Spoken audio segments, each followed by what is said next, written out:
All right, Aaron, so I'm going to put you on the hot seat. There's something that I've always enjoyed. There's this game called Overrated, Underrated, so I'm just going to ask you a bunch of just rapid fire questions, and then you're going to give me a little bit of a response. This is a way for people to get to know you a little bit better.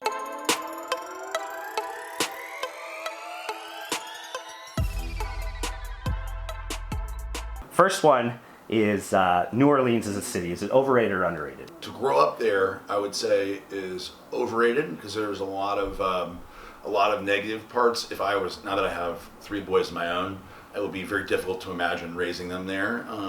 It was awesome when you were a kid growing up there. There was all the negative things I probably as a kid thought they were positive.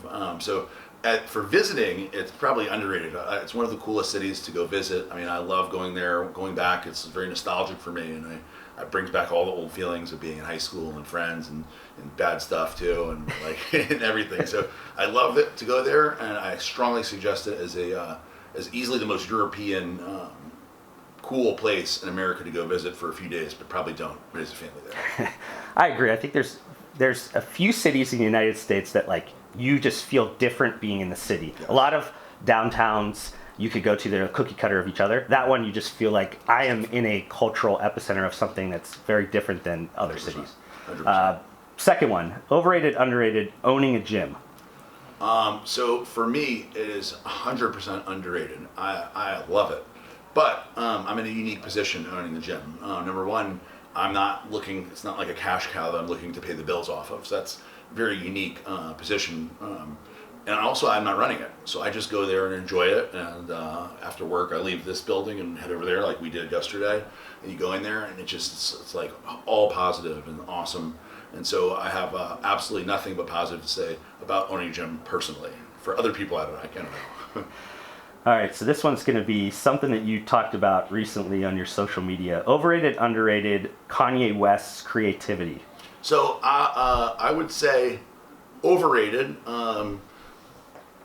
See, that's an interesting one, right? Because in a way, I admire a lot of things about what he's done and the influence he has on people.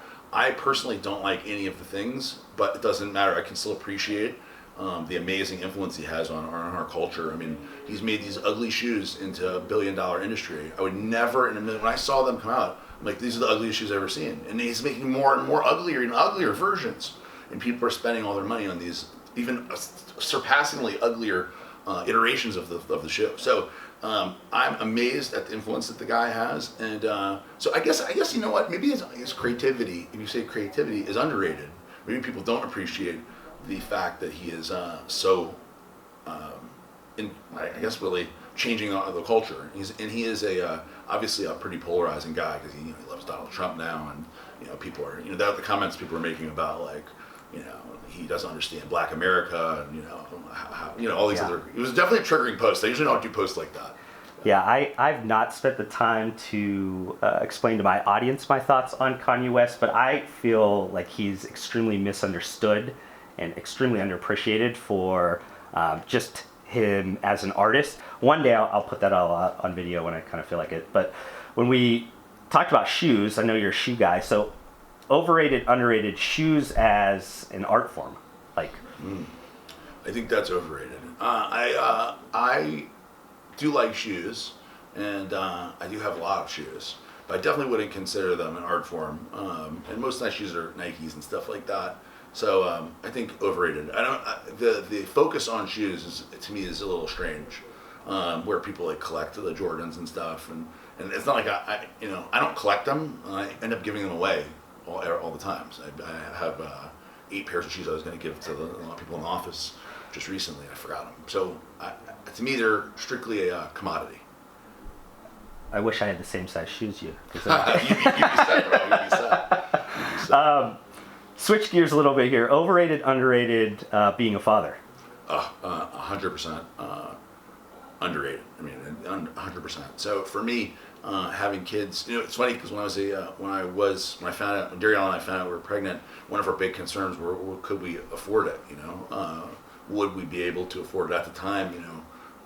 Darielle was making more money than me, and she was a trainer at a business where she trained all the kind of like the C-level guys, and I was working for Dave Palumbo, traveling the world with RX Muscle, and making ends meet. And I felt really lucky, honestly, because I was I was being paid to follow my passion, so I felt lucky.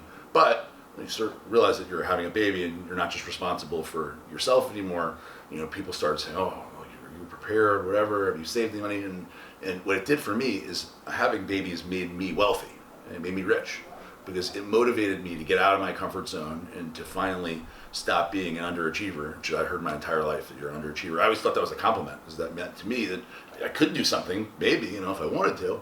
So that pushed me to get out of my comfort zone and kind of fully realize my potential. I should also say that is one facet of it. The other facet is that I have 3 beautiful kids that everything that I do is for them, and my most enjoyable part of the day is to come home and hug them and kiss them and tell them I love them. So, it's not just a motivating thing, it's an all-encompassing thing. So you mentioned bodybuilding and kind of being that a passion of yours. So overrated, underrated bodybuilding as a sport? So to me, underrated, and I'll tell you why. I was not good at sports growing up. I didn't put a lot of effort into team sports. I played football, I played basketball. I was terrible at high school football. People are like, "Oh, you were big, you'd have been good." No, not really. But the one thing that I found enjoyment in was being able to go to the gym, push the weight, push the iron, and make progress. Even if it was small, incremental progress, I enjoyed that, and I felt like it was all about willpower to eat right and to get to the gym. And obviously, there's a huge genetic component, but there's a lot to be said about hard work and kind of like what you're willing to go through or what you're willing to do to get there. So I think that bodybuilding is a tremendous, awesome sport. Is like a loose term, right? Because it's a subjective thing. It's like a pageant would be better, but that sounds really bad. So we'll call it a sport, right? But for me, there's all kinds of awesome lessons in bodybuilding. Unfortunately, some of the lessons get lost on people, and then some of the bodybuilders aren't able to take those lessons. Very few are able to take those lessons, that kind of dedication, that kind of willpower, and have it transcend to other parts of their life. But if you can stay on a diet and be starving when you're all around cookies and other better things, and you're able to force yourself to stay on a diet to the point where you have almost no body fat and your body's at close to death, but you're going to keep doing it anyway, you're going to keep doing the cardio that sucks, and you're going to suffer to achieve this end result that could be, 6 months down the road, or 4 months down the road. Commonly 4 months or 12 to 16 weeks is totally normal. 20 weeks is normal too for a diet. So if you're able to do that, you can do anything. You can focus that same kind of effort into school or a job or being the best at anything. So I think it's awesome. Very underrated. Similar kind of question to this. Overrated, underrated, the Mr. Olympia weekend. So I have to preface this by saying I'm very, very close friends with Dan Solomon, who runs the Olympia, the CEO of Olympia. Very close buddies. So I will say that the Olympia weekend for me, in the past, it has gotten progressively more overrated. I think that Dan walked in after taking over for Robin Chang, Robin Chang is a disaster. He is the worst promoter I've ever met. He didn't want to do interviews about his own show. He literally didn't want to promote the show to people. So Dan walked into a tough role, and I think he did a great job. I know the numbers and stuff were considerably up for him, in every capacity in the show and the expo in terms of dollars. But it's a tough road to hoe. So I know Dan is working on figuring out how to continually improve it, and I have big hopes for the Olympia weekend because Dan is in charge. Overrated, underrated, CEOs that use social media. I know you use social media a lot, so what do you think of overall CEOs getting in front of the brand and using social media? I would say that that it's underrated. I know when you talked about personalizing the business, I think that we're in a time and place in the world where people want to support people that they like and brands that they like, and they want to attach those feelings to individuals, not just some. So when I was growing up, we had Sears by our house, and my mom and dad would say, if you're going to buy something, you may as well buy it from Sears because you can trust them. They're a big company. They're not going to. And now, obviously, Sears is not. But that was, I remember that growing up, and it's changed so dramatically. The only flip side I will say is that if you're going to be a CEO that's in front of it, you better be pretty polished. You better be able to speak in front of a camera and be good, because obviously it could be a real detriment if you have somebody who's a liability, who could be an awesome, operator and a great leader, but be terrible in front of the camera or uncomfortable or say things that maybe they would regret later. So, for people that know me in my personal life, they know that this is a kind of a goal of mine in a sense because of efficiency reasons, not because I want to be cool, but where are you going? the idea of flying private over commercial, because to me, I'm not a car guy, I'm not, whatever, and I always tell people my goal is I'm going to buy planes, not buy cars, and they think this is something to show off, and I always say no, it's because I want to save time. I could care less about taking pictures or looking cool. It's more of, can I get in and out of my travel, because I travel at least once a week? Can I save time, buy back time in a way? Yeah. So what's your thought on kind of flying private? Did I answer that for you? So incredibly underrated. Yeah, I mean, there's so many amazing benefits. It's like, so I never flew first class in my life until I got enough points working for Dave Palumbo that it was a great moment, because he's still in economy and I got to bump up to first class. And I remember doing it, and then Dave and me walking off together, and off the plane. I got to go off first, and then Dave followed me, and he never saved his points, so that got him to start saving points after that. But when we walked out, I was like, man, I almost wish I didn't do it, right? Because it's like now I can't go back. And the first time I flew business class international, it's like, dude, now you can't go back. You're like, there's no way to fly to India in the back when you flew in the front. It's just like, you just can't get your head around it. So it's there's that big a jump because you're avoiding everything. You're avoiding all the shitty parts about flying. You can pull up to the tarmac to your plane, get into the plane leaves immediately. You go wherever you want to go. I mean, you have to tell the pilot to get there in advance, 30 minutes in advance. But they obviously got to file a flight plan, but pretty much you can change it on the fly. I mean, if you have an extra passenger, then you get 5 minutes to call him in, make sure he's not on a no-fly list. That's it. Get off. The car's waiting. It's over.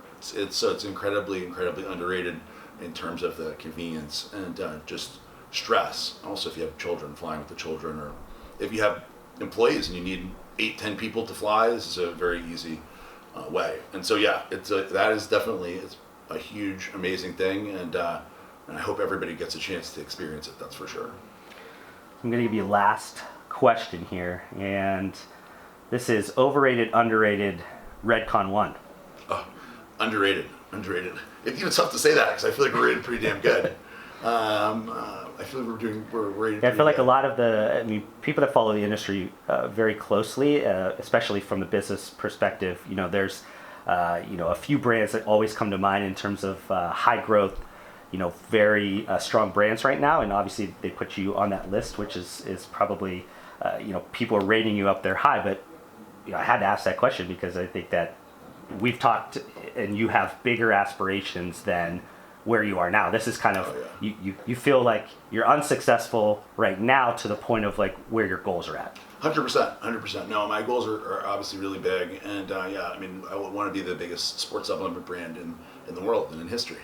So we're a long way away from that. So that being said, I've always been a big believer in humongous goals, and even though I never really thought I'd be able to kind of like get to them. Even back in the day, I'd want stuff, or like I'd aspire to do things, and then I wouldn't put in the work to make them happen. And that obviously changed as I've gotten older, and like I said, about having kids. But yeah, we got really big goals, and so it feels awesome, and I feel that I'm very forward focused on the future, and that's probably not always a great thing, because I don't take a lot of time to reflect and think about how amazing it is that I'm even here, sitting here, we're doing this in the Redcon office, and the warehouse, and the gym. But yeah, I feel like we're still on the come up. I don't feel like that we're like a success story yet, because I know where it's going to end up. That's the last one I got for you. Cool. So I appreciate you playing this game with me. I appreciate you sharing some of this details with my audience. Hopefully they got to know you a little bit better. Thank you so much for watching this video. If you want to help support me, make sure you guys hit that thumbs up button on this video. If this is the first time you've been introduced to my videos, would love for you guys to be a part of my community by subscribing to my channel. I upload several videos just like this weekly. And if you guys want to connect further outside of this platform, I do include all of my social media links down below. I just want to thank you guys again for your time. Hopefully I gave you some value in return, and we'll see you guys on the next video.